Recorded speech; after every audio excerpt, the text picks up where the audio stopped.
Top Gun Maverick is finally flying into theaters on May 27th after literally decades of guys like me shouting for it from the rooftops of base housing and barracks buildings all around the world. But one detail in the latest and final trailer caught some fans by surprise. Val Kilmer's Tom Iceman Kazansky appears to be an admiral now, while Maverick's still in the cockpit. And I can tell you why, but you're not gonna like it. Maverick was the bad guy in the first Top Gun movie. Let's dive into this. I'm Alex Hollings, and this is Air Power.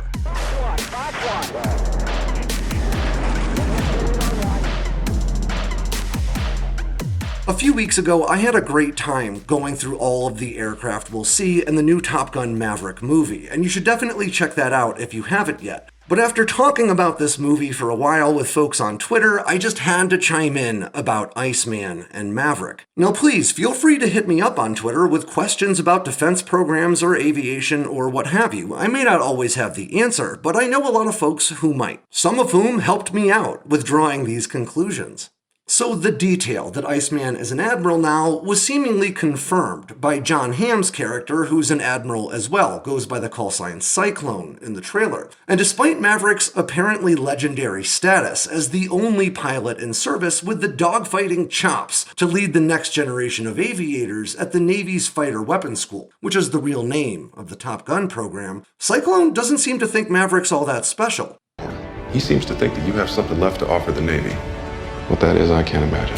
Now, I am well aware that Pete Maverick Mitchell was supposed to be the hero of the first movie, but I might contend that the F-14 Tomcat was the real hero. The movie follows his journey from near combat to training in the Navy Fighter Weapons School and then back to combat again. For most casual viewers riding along in Maverick's cockpit, experiencing his hardships and tragedies and victories alongside him, it was enough to make you genuinely root for the guy. After all, he really does seem to be the best pilot in the Navy, at least when he's not suffering from debilitating panic attacks in the cockpit, or harassing civilian employees in the ladies' room, or violating training regulations to feed his ego, anyway. But the reason I can call Maverick the bad guy is because 1986's Top Gun had no real antagonist throughout the whole movie. The dreaded MiG-28s that Maverick and his fellow aviators square off with at the beginning and end of the film hardly count. Not only do their pilots have no names or characters to develop, but the movie never even explicitly states what country they come from.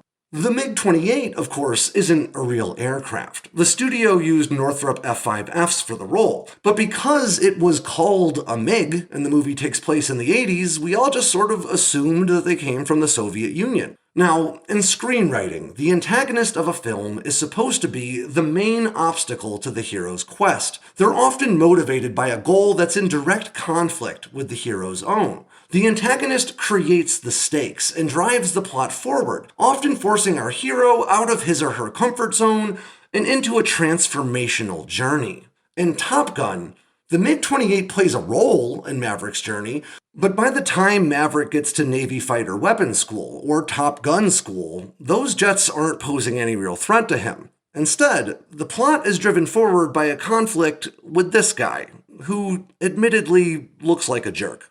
Now, Iceman is clearly depicted in the movie as aggressive, arrogant, and cocky, but that's not exactly a stark contrast to Maverick, who is also aggressive, arrogant, and cocky throughout almost all of the movie. A great deal of the conflict between Iceman and Maverick can really be attributed to their competitive impulses, but there's another factor driving a wedge between these two, and that's Maverick's complete disregard for safety regulations.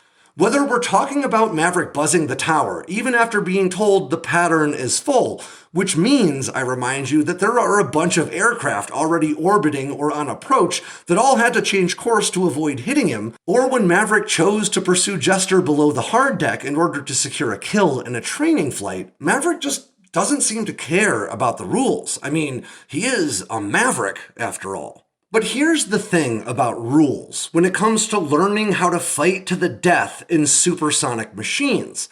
They tend to keep you alive. Every time Maverick violates the rules, he puts his and others' lives in jeopardy, and that sort of makes him a jerk. Iceman even calls him out on it, exactly the same way I would if I were one of the poor souls expected to fly alongside him. Maverick, it's not your flying, it's your attitude. The enemy's dangerous, but right now, you're worse. Dangerous and foolish. You may not like who's flying with you, but whose side are you on? That's not usually the kind of thing you need to say to the hero in a movie. Now, of course, we can't talk about whether or not Maverick's the bad guy without discussing Goose's death. If you haven't seen the movie in a while, or you're a weirdo like me and you'll watch YouTube videos about movies you've never seen, let me run through what happens really quickly.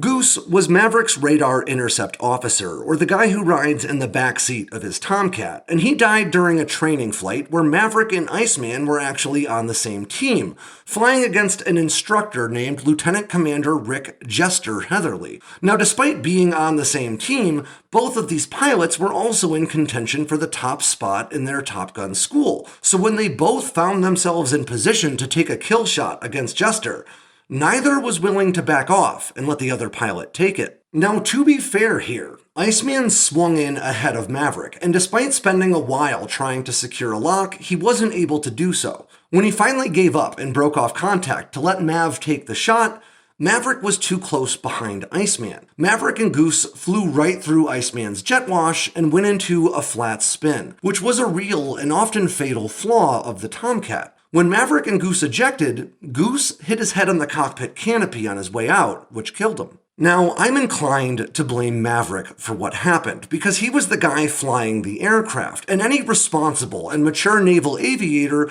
would have recognized the incredibly dangerous situation they were in and backed off. Sure, it might have cost him an opportunity to get his name on that Top Gun plaque, but then everyone would have gotten to graduate instead of Goose's kids having to grow up without a dad, leading us to Miles Teller playing his very angry son in the new movie. But there's more to this story than my crummy couch quarterback analysis, and it comes from my old buddy Ward Carroll, who has a YouTube channel that you should definitely check out if you haven't already.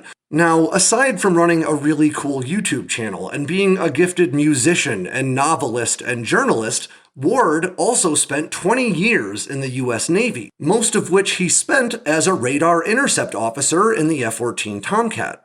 Ward has a whole video explaining how Goose's death in Top Gun was sort of Goose's fault. As he explains, when you eject from the F-14 Tomcat, the second to last thing that you do, the last thing you do before you pull that ejection handle, is jettison the canopy, to make sure that you don't hit your head on it and die, like Goose did.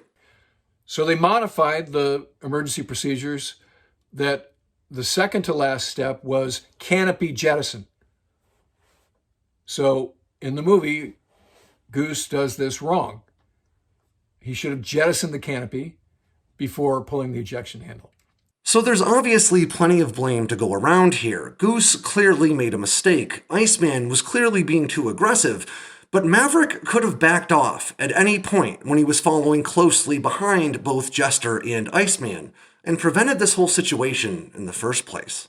Now, if this was the only time in the movie that Maverick was shown just disregarding everyone else's safety so that he could look cool, that would be one thing. But this is clearly part of a larger trend that kind of follows him all throughout the movie. And that brings me to my final point, which is the real villain in Top Gun was Maverick's arrogance. But he never defeated that villain. I mean, he still seems to be the same old Maverick in trailers for the new movie, Top Gun Maverick, and to be honest, I'm not surprised. By the end of the 1986 movie, Maverick and Iceman have kissed and made up. They won a dogfight against a group of MiG-28s that somehow and for some reason didn't start a new world war. And we're all left feeling like Maverick must have really experienced some genuine character growth. He's not that arrogant, self-absorbed hothead that we saw buzzing the tower with Goose at the beginning of the movie. No, now he's a slightly less arrogant and self-absorbed hothead with a different radar intercept officer because the last one died, and a new girlfriend that's kind of a really inappropriate relationship because she's actually a senior civilian Navy contractor, and now he's got a newly acquired status as this dogfighting hero that I'm sure won't go to his head. All's well that ends well, I guess. But honestly, regardless of whether or not Maverick was the hero or the villain of the first Top Gun, it's a movie I love. It's a movie I grew up with, and I'm really stoked to see this new one. It's a bummer that Val Kilmer wasn't able to appear in this new movie as Iceman because of medical issues, but I'm really happy to see that his character got promoted ahead of Maverick. The Navy in their universe may work differently than the one in ours, but they still get some things right. And on that ends another edition of Air Power from Sandbox News. I'm Alex Hollings. Make sure you swing by sandboxnews.com today and every day for all the latest in news, entertainment, and motivation from all around the force. If you got anything out of today's video, make sure to click like and subscribe down below, and leave me a comment so I know what I should cover next. And of course, don't forget to tap on that bell icon so you never miss a drop from Sandbox News.